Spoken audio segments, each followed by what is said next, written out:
عقل والوں کے لیے زبردست مثال ہے۔ ہم تربوز خریدتے ہیں، مثلاً 5 کلو کا ایک دانہ۔ جب اسے کھاتے ہیں تو پہلے اس کا موٹا چھلکا اتارتے ہیں۔ 5 کلو میں سے کم از کم 1 کلو چھلکا نکلتا ہے، یعنی تقریباً 20%۔ کیا ہمیں افسوس ہوتا ہے؟ کیا ہم پریشان ہوتے ہیں؟ کیا ہم سوچتے ہیں کہ ہم تربوز کو چھلکے کے ساتھ کھا لیں؟ نہیں، بالکل نہیں۔ یہی حال کیلے مالٹے کا ہے۔ ہم خوشی سے چھلکا اتار کر کھاتے ہیں، حالانکہ ہم نے چھلکے سمیت خریدا ہوتا ہے، مگر چھلکا پھینکتے وقت تکلیف نہیں ہوتی۔ ہم مرغی خریدتے ہیں، زندہ ثابت، مگر جب کھانے لگتے ہیں تو اس کے بال، کھال اور پیٹ کی لش نکال کر پھینک دیتے ہیں۔ کیا اس پر دکھ ہوتا ہے؟ نہیں۔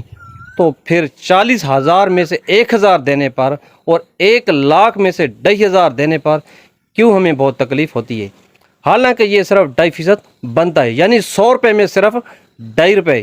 یہ تربوز، کیلے، آم اور مالٹے کی چھلکے اور گٹھلی سے کتنا کم ہے؟ اس سے زکوٰۃ فرمایا گیا ہے۔ یہ پاکی ہے، مال بھی پاک، ایمان بھی پاک، دل و جسم بھی پاک اور معاشرہ بھی خوشحال۔ انشاءاللہ امید ہے میری بات سے آپ متفق ہوں گے۔ کامنٹ میں اپنی رائے سے آگاہ کریں۔ اللہ حافظ۔